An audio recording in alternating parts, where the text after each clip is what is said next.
Okay. Our ASL will be here soon, if not already here. Jasmine, if you're here and you're named something else, let me know and I'll bump you up to a panelist as well. All right. Hello, everyone. My name is Sarah McAnulty. I run Skype a Scientist. Today at Skype a Scientist Live, we are going to be hearing about astrophysics, maybe a little bit about some quantum stuff. Our scientist of the day, Adam. Adam, thank you so much for being with us here today. It's my pleasure to be here today. Awesome. So you want to introduce a little bit about who you are, what you do, and why you like it? Sure. Yeah. Like Sarah said, my name is Adam, and I am an astrophysicist by training. These days, I am a full-time science journalist, and I mostly write about astrophysics, quantum physics, so the physics of the very small, and the very big. And I love doing it because it's fun, because the very largest and very smallest things in the universe are connected in unexpected ways, because it's interesting to figure out how to explain these ideas, and share the results of research with the world. Amazing. So when you were actively doing science, what were the kinds of questions that you were trying to answer? Well, the big question that I went after was like how much we could figure out about the way things were arranged in the very early universe by looking at the universe today. Because we wanted to understand what was going on in the universe right after the Big Bang. And that meant, looking at the universe now and then basically trying to figure out, okay, if this is the way things look now, how did they look right after the Big Bang? Okay, cool. Could you go do a little bit of background about what the Big Bang is and why it's important for us to understand what was going on back then? Absolutely. So the Big Bang is, or was the point at which the universe began, basically. It was the beginning of time and space. And we know it happened just about 13.8 billion years ago, which is a long time ago. And we know that basically what happened was the entire universe, everything we see and know today, was packed into a really, really small space, which then expanded really, really fast. And so at the Big Bang, it was really hot and really dense, and really small. Everything was packed in there. And none of the things that we see in the universe today basically were there at the time. Like there were no stars, there were no planets, there was no, there was no life or anything like that. Instead, it was just a bunch of matter and energy all packed in. And then that rapidly expanded, and then became the universe we know and love today over the course of the next 13.8 billion years. As things expanded, they cooled, and then the matter attracted other matter through gravity, and that formed into clouds of gas and dust, which collapsed to form stars and planets and galaxies, and then became the universe we know today. So when we say that the Big Bang, like at the time things they were hot, they were dense. I know, like when we first learn about like atoms and like how much of our bodies are actually like, I don't want to say not there, but like how much of the atoms are just like things in between itsy bitsy little things, and how separated all of these molecules are, like in areas that we could understand. How big do we think the ball of stuff was? Like bigger than our current solar system, smaller than our current solar system, as big as the sun, smaller than the sun? How big was that blob? Do we even have any idea of that answer? I mean, like a fraction of a second after the Big Bang, that blob was, It really depends on how close you want to get to the Big Bang. But you know, there was definitely a point in time where the entire observable universe that we know today was crammed into something the size of a grapefruit. What? Yeah. Oh my God, that's wild. Yeah. Yeah. That's really cool. Okay, that is much smaller than I was picturing. Yeah. Okay. All right, so we got a question. And that's not even as small as it got. It was smaller than that at one point too. But yeah. Very cool. All right, we got a question from Abe. What do we think that proton decay, and how did we what do we think about what is proton decay, and how did we estimate the half-life of an object? Okay, yeah. So this is a great question. So first of all, protons are one of the most important particles that make up all of the matter that we see today. They're a really important component of atoms, atomic nuclei, and there are some particle physics theories. There are some theories about those really small particles that make up atoms that say that protons will actually decay if you give them enough time. That they will not remain stable. But those theories, first of all, we don't know if those theories are correct, and second, if they are correct, they say that the average lifetime of an average proton is many times larger than the current age of the universe, the current amount of time since the Big Bang. And so that leads to a question of, okay, how could we figure out whether or not protons decay, and if they do, how long they last? And the answer is, okay, yeah, that lifetime is a lot longer than the current lifetime of the universe, but there's a lot of protons. There's lots and lots and lots of protons. There are, a trillion protons, roughly, in this pen. Give or take a bit. So yeah, the lifetime of the proton, if it decays at all, is way longer than the current lifetime of the universe, but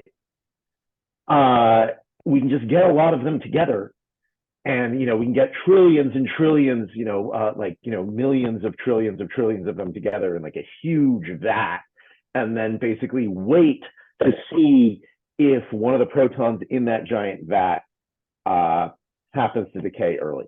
Now, no one's seen that yet, so we still don't know whether protons decay, but that's the search method that we use. Cool. Very, very cool. All right, we got a question coming in from Sion Ju. How exactly can we predict the early universe based on observations of space today? And what do those results mean?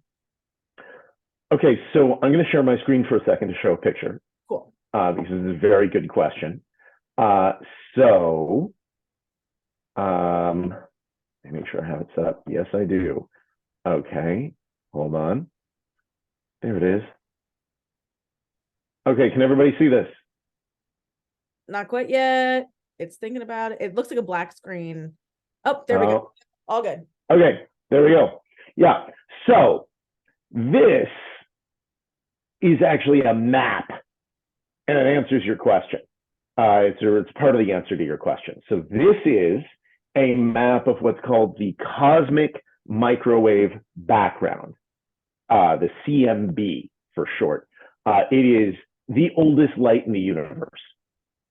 Because it turns out in the very, very early universe, what happened was everything was just a giant, mush. And there was a hot haze. So you couldn't see very far. But after about 400,000 years, so 400,000 years after the Big Bang, roughly, a little bit less, that haze finally cleared up. Because what happened was it was finally cool enough for electrons and protons to form atoms, and that allowed light to travel much farther. And so light was emitted at that time, and that light has been traveling ever since then just throughout the universe. And we have sent up, we have pointed radio telescopes at the sky to see it. And we've also sent up several space probes to see it. And so this picture came from the most recent probe that was sent out to look at the cosmic microwave background, the CMB. It's a probe called Planck, and it collected data for years. And I think this picture is just a few years old at this point. Like it's, I think the latest set of data from Planck came in something like 2015 or 2017. So that's roughly when this picture is from. But this is a map of what that oldest light in the universe looks like. But there's a few things to notice here. So the first thing is, actually that oldest light in the universe is almost all identical. But there's little variations, like 1 part in 100,000, like just very, very, very, very small variation. So this is a map of that light all the way across the sky. And what they did was they took that average and pulled it out. And so this is just a little variation. So the red spots are where it's just a little bit warmer, and the blue spots are where it's just a little bit colder, where the light's a little bit more or less energetic. And you can see it's like a random pattern across the sky. So those tiny little differences, they're really small. Like I said, they're like 1 part in 100,000. It doesn't seem like very much. It's if you laid that out to be a map of the world, you wouldn't get like any mountains higher than like a few centimeters or something like that. It'd be, it's all very even. But these little differences are really important because they're where we come from. Because if the entire universe, if this thing looks completely featureless, if there weren't any differences at all, then we wouldn't exist.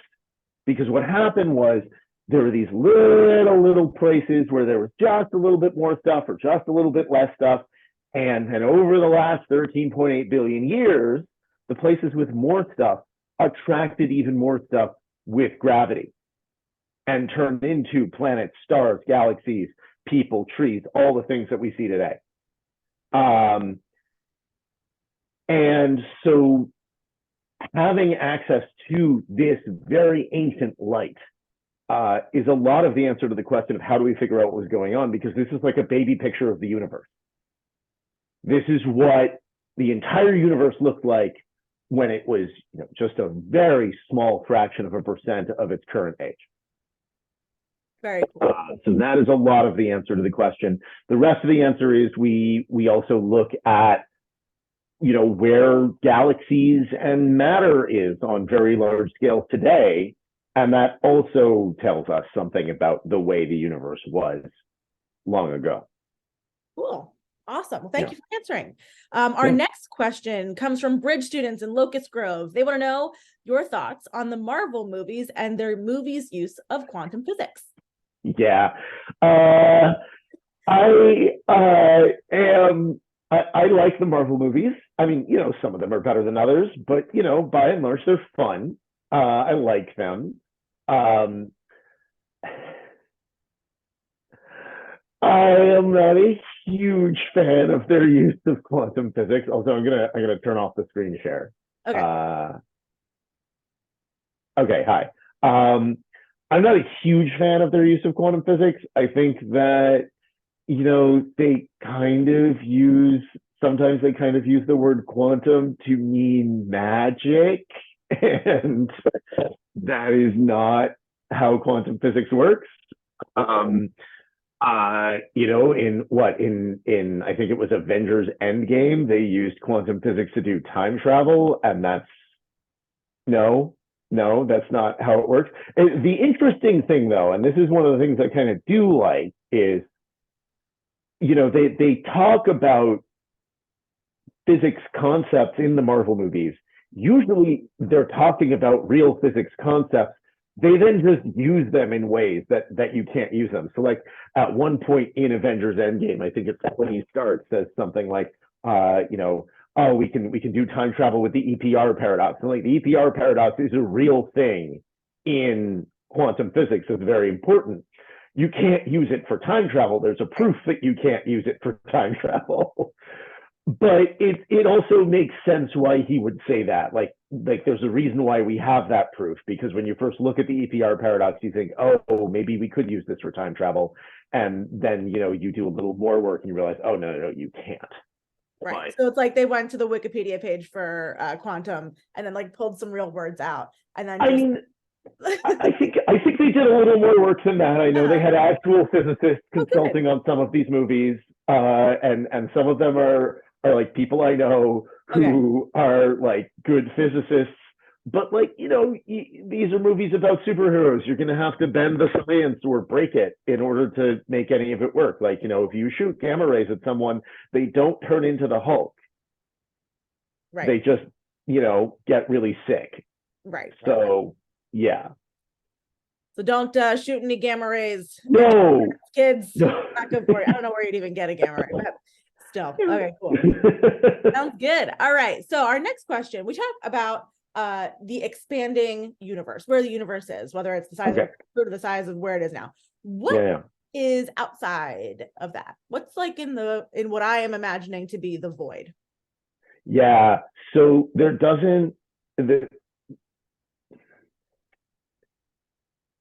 is a good question. And I am going to give an answer that sounds like I'm copping out or trying to avoid it. But I want to be really clear. This is the real answer. I'm not like simplifying something. It's not expanding into anything, because what's happening is space itself is stretching. The idea that we have of like expansion is, one that itself involves objects in space, like. People will talk about expanding space being like if you're baking a loaf of like raisin bread or something. The raisins start out close together, and then as the loaf rises, the raisins get further apart. And then what's the raisin bread expanding into? It's expanding into the space in the loaf pan that you put into the oven. The universe isn't like that. A better analogy, but this still isn't quite right, is that it's like a balloon, but it's not like the entire balloon. Like it's like blowing up a balloon. If you put a bunch of dots on the surface of the balloon and then blow up the balloon, it's kind of like that. The dots all get farther apart from each other as you blow it up. But it's not like the whole balloon. It's like the surface of the balloon. And so instead of a two-dimensional surface, it's 3-dimensional or 4 dimensions, including time. But it's just the 3 spatial dimensions that are stretching. There's no like surface that the balloon surface is expanding into. It's just the same surface. It's like asking what the universe is expanding into is like asking, where does the rubber come from that the balloon expands into when you blow up the balloon? Like, no, it's all just there. The rubber just got bigger. Mm-hmm. So it's the same thing. The space just got bigger and didn't expand into anything because the universe is all the space. Something about that makes me like want to curl up in a little burrito and like hug my cat. Like it freaks me out so bad. And this is why I'm a squid biologist and not an astrophysicist, because I'm like, oh geez, that just makes me scared. I don't know why. Well, don't get me wrong. I like cats. Good. Let's talk about cats. Okay. Anyway, so thank you. I'll be thinking about that for the rest of the day as I fall asleep tonight. All right. Are there other universes other than ours? Maybe. Cool. Yeah. Next question. No. Maybe. We don't know. Yeah. No, we don't know. We know that almost for sure that there are portions of this universe that we can't see. Because the reason we talk about the observable universe is there's only been 13.8 billion years since the Big Bang. So that means there's only been 13.8 billion years for light from distant regions of the universe to reach us. Now, the universe has been expanding that whole time, and so the most distant things we can see, namely that cosmic microwave background radiation, the CMB that I showed you, all of that is about 46 billion light years away. It's not 13.8 because everything's been expanding during that time. So now it's 46 billion light years away. But we know that there's probably more universe beyond that. We just can't see it because there hasn't been time for its light to reach us. But I don't really feel like that's another universe. It's more like an inaccessible part of our universe. Now, whether there are just genuinely other universes, we don't know for sure. Mm-hmm. I will say two things real quickly. The first is there are multiple different theories within physics that suggest that there are different universes. And currently, none of those theories suggest that we will have direct evidence of those other universes aside from, things that we already see that some people think can be explained in other ways.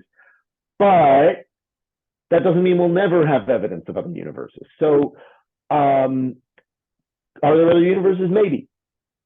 It's very plausible. Yeah. Sounds good. Sounds good.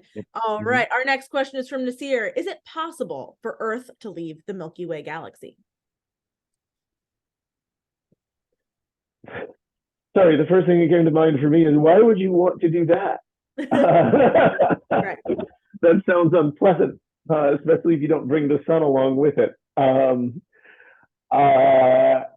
I mean, it depends on what you mean by possible. I mean, for example, if black holes swung past the Earth in the right way, like happened to move through the solar system really, really quickly, then yeah, that could maybe, eject the Earth from the Milky Way galaxy or something like that, or eject the whole solar system from the Milky Way galaxy. Like that's possible. There are definitely stars that have been ejected from the Milky Way. But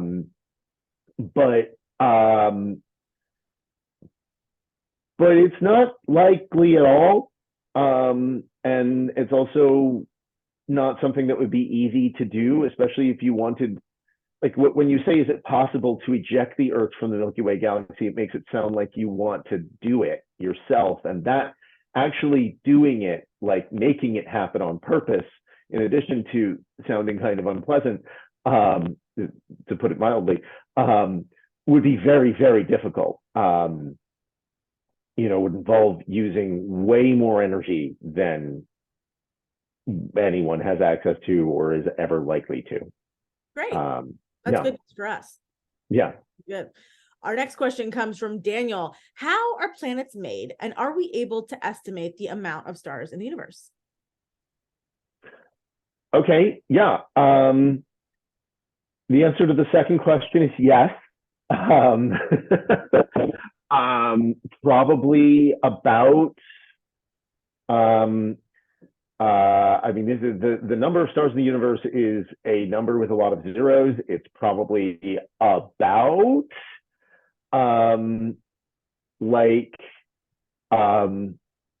somewhere around a trillion, maybe 100 billion trillion or something like that. So that's like a one with maybe 23 or 24 zeros after it, give or take a few zeros. That's based on a lot of observations of the universe. Mostly what we do is we count in galaxies, because at a distance, you can't see individual stars, you can see galaxies, but then, we know how many stars there are in the galaxies that are closer to us and our own galaxy where we can see the stars.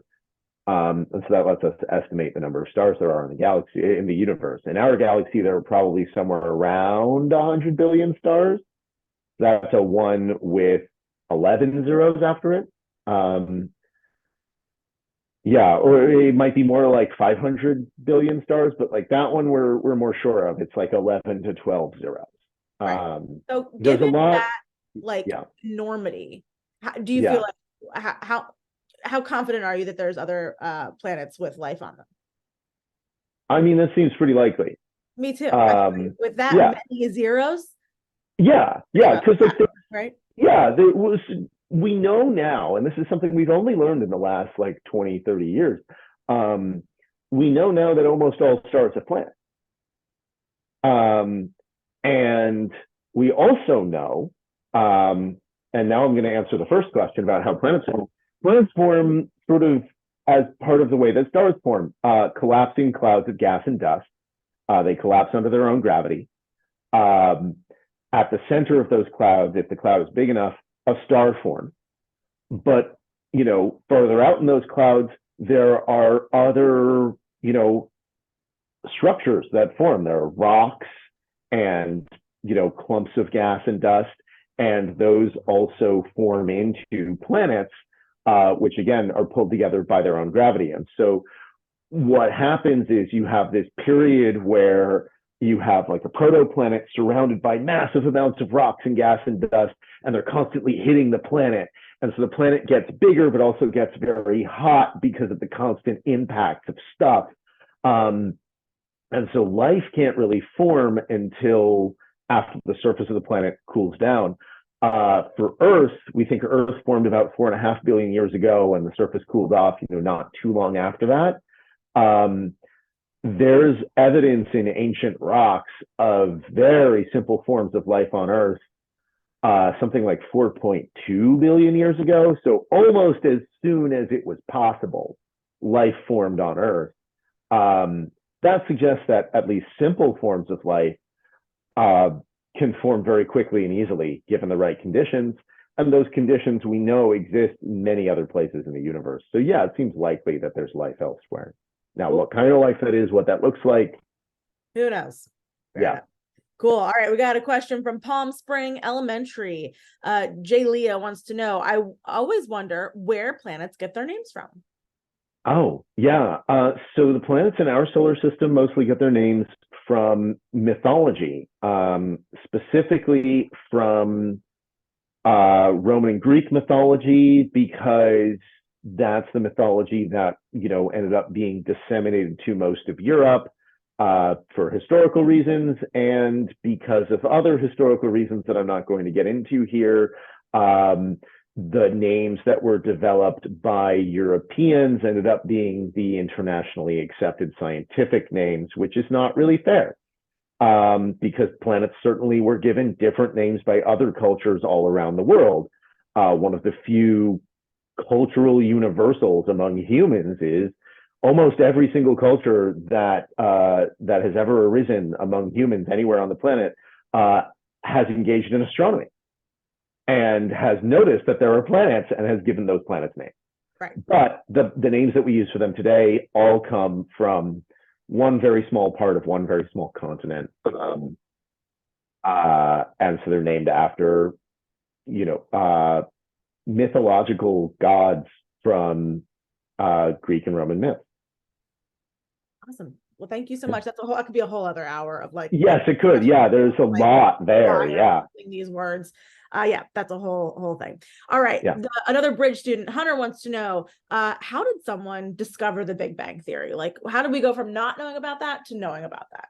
Yeah, that's a great question. So that is there's a long answer there, as you might imagine. So I'm going to try to make it fast, which, as you may have already noticed, I'm not great at. But I have a tendency to just talk. But so let's see. The first thing that happened was that Einstein came up with a theory of gravity called the theory of general relativity. And this theory suggested that the universe was either expanding or contracting. And so that means if the universe is expanding, that there was probably something like a Big Bang. Einstein was not confident that this was correct. In fact, he thought it had to be wrong because there was no evidence that it was correct. But then a few years later, a guy named Edwin Hubble discovered that there was evidence that more distant things in the sky were moving away from us more quickly. Like the more distant something was, the more quickly it was moving away from us. Now, Hubble didn't think that meant that the universe was expanding, but pretty much everybody else, including Einstein, did think it meant that. And so this led to a bit of a debate between the people who agreed with Hubble, which it wasn't just Hubble. There were a fair number of people who agreed like the universe was not expanding, and the people who agreed with Einstein that Hubble's evidence meant that, Einstein should not have doubted himself and that the universe was expanding. That debate went on for like a long time, like 40, 50 years. And then finally in the early 1960s, because all this Einstein came up with general relativity in like 1915. Hubble made his discovery in the late 1920s. In the early 1960s, there was a definitive discovery of the cosmic microwave background radiation, which was discovered completely by accident. There have been other people looking for it. There have been other things which we later realized were discoveries of it, but they weren't recognized as such at the time. But a couple of guys in New Jersey, actually, which is where I'm from, but I don't know them. I met one of them once. Accidentally discovered the cosmic microwave background radiation, and they tried to figure out what it was. It just looked like static coming from all around the sky, and they eliminated all sorts of sources or possible explanations for that static. And then once they had no other options, they went and talked with some astrophysicists, and one of them said, I think you just found evidence of the Big Bang. And within a couple of years, everybody agreed, yeah, that's what that was. And then suddenly the debate was not, is there a Big Bang? It was, okay, when did it happen? How fast is the universe expanding? But yeah, since about the early to mid 1960s, there's been a general scientific consensus that the Big Bang happened. So cool. Awesome. Yeah. Thanks. All right. Quinn from Garden Spot Elementary wants to know, could we travel to other galaxies someday? No. That is extremely unlikely. I mean, I'm not going to say never, but the distance to the closest galaxy. Okay, so there are some tiny galaxies that orbit our own galaxy, but the distance to the nearest big galaxy, like our own, to the closest one of those. That's called the Andromeda Galaxy. That galaxy is 2.5 million light years away, which means it takes light 2.5 million years to reach us from the Andromeda Galaxy. You can actually see it if you go somewhere that's really, really, really, really dark and look in the right spot. You can actually see it without binoculars or a telescope. With binoculars, you can see it very, very clearly. But that's very far away. To give you an idea, the moon, which is the most distant place that humans have ever gone, is less than a light second away. Is that correct? Sounds right. No, it's like it's like about 1 light second away. Cool. Yeah. The moon is about 1 light second away. The nearest galaxy is 2.5 million light years away. I don't think that we're going there. Right. It would take a very long time, and it would be very difficult, and there would be all sorts of things along the way that would be extremely dangerous. Even sending a robot there would be extraordinarily difficult. Sending humans there is not going to happen. Sorry. Sounds good. But there's a lot here. Yeah. A conversation we talk about a lot is like, thanks to human activity, but for mostly Western groups, we are doing no favors to the Earth, at least just for sustaining life like ours at the moment. Mm-hmm. But at the end of the day, probably Earth is the best we have. But we've got a question here from Daniel. Are there any other planets we could live on if we could no longer live on Earth? Which would be the next best place for us? Oh, that is a great question, which also lets me follow on to what Sarah just said. No, we need to live here. The next best option, God, there really aren't any, not in our solar system, and honestly, probably not out of our solar system either, because we're not, even getting out of our solar system, much less out of our galaxy, is very unlikely to happen. We have sent robots to the edge of our solar system they are not going to reach anywhere like, near a star for hundreds of thousands of years. So really, we're limited to this solar system. And in this solar system, which is huge, by the way, there's a lot in this solar system. In this solar system, the next closest thing to Earth is probably Mars.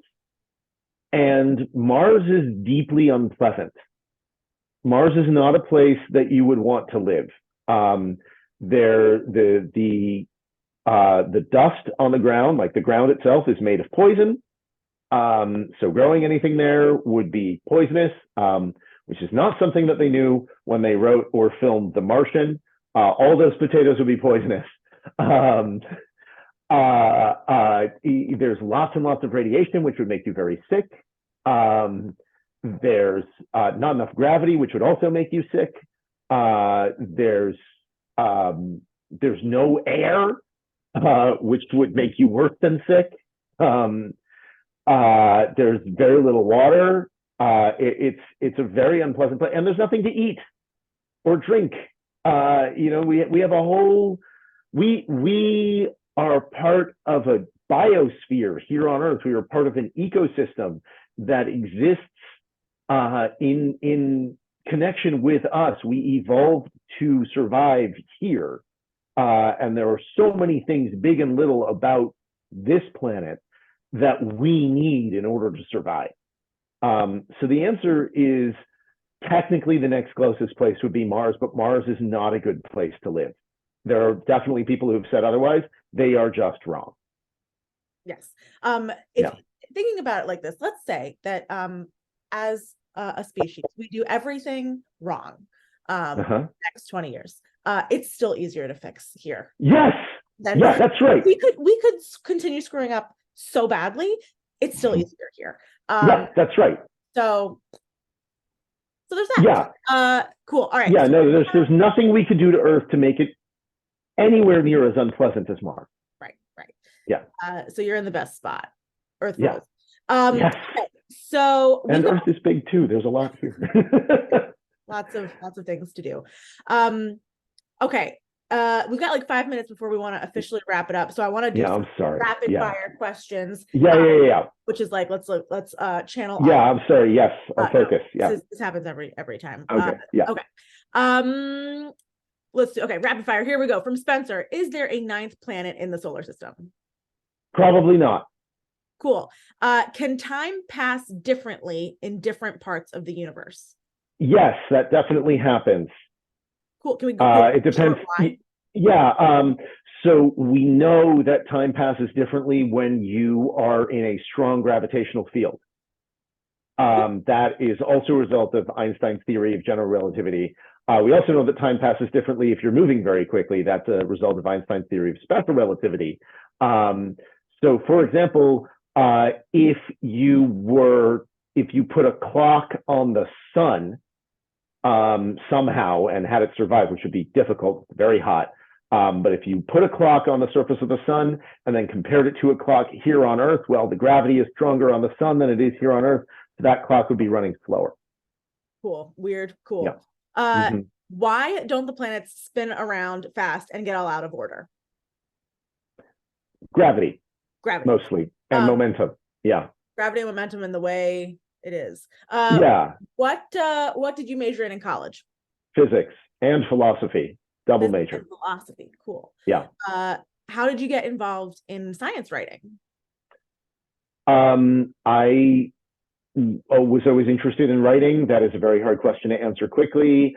I always wanted to do something like this, and got, and took every opportunity I had to write and speak about science, and eventually found a job, and then used that job to launch a freelance career.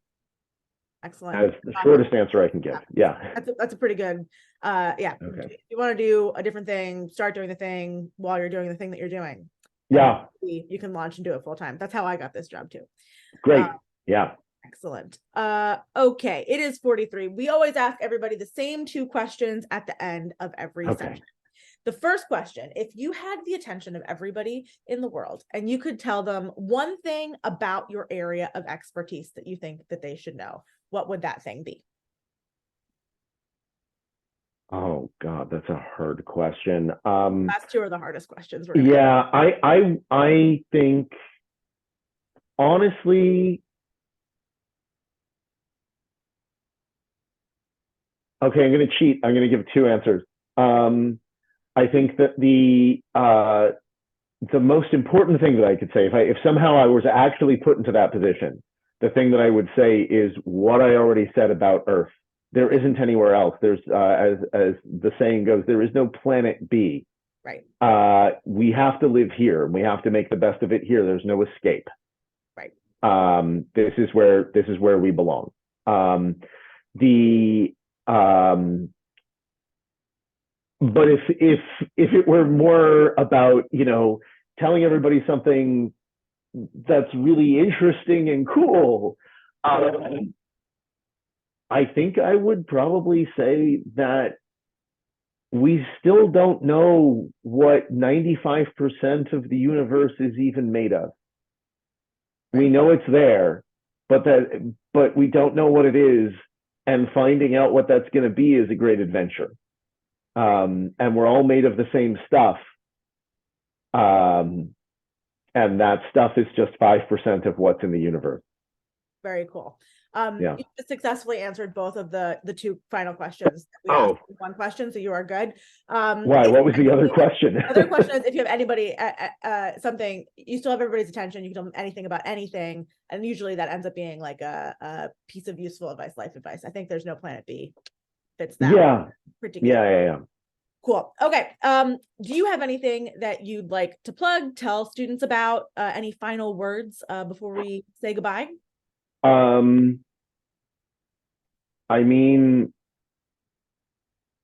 asking questions is great, and I'm sorry I didn't get to answer all of yours. Oh, it's okay. And I would love to come back and answer the rest of them sometime. I wrote a book about quantum physics. It's called What is Real? And that book is, I would say, like, it doesn't have any math in it. It's a pretty straightforward read. I think like elementary school might be a little bit too young, but you know, if you're in middle school, you could take a crack at it. It's a good book. I think I wrote it, so you know, yeah. Sounds good. What is Real? Check it out. Everybody, thank you for coming. Thank you for joining us. Adam, thank you for sharing all of this knowledge and getting hit with so many questions. Classroom. Happy to do it. Yeah. All right. Classrooms, if you want an astrophysicist or a polar bear scientist or whatever to come talk to your classroom, our program offers that for free. You can sign up for a scientist to talk just with your classroom at skypeascientist.com. Click sign up, fill out the form. You get a match usually within a week. Also, tell your fellow teachers that we exist. We totally rely on word of mouth for connecting scientists with educators like you. So please tell people, because we don't have any budget for advertising because we offer everything for free, and I haven't gotten many grants this year. So tell people we exist, otherwise we won't exist anymore. That is all. We're going to do another session next month. It's going to be about wildlife rehabilitation. So going from space all the way down to your neighborhood. What do you do when you find a bat with a broken wing, etc.? It's going to be cool. We'll see you then. Thank you again, Adam. Yeah, it's my pleasure. I was really happy to do this. Great. Thank you for coming. All right. Bye, everybody. Bye.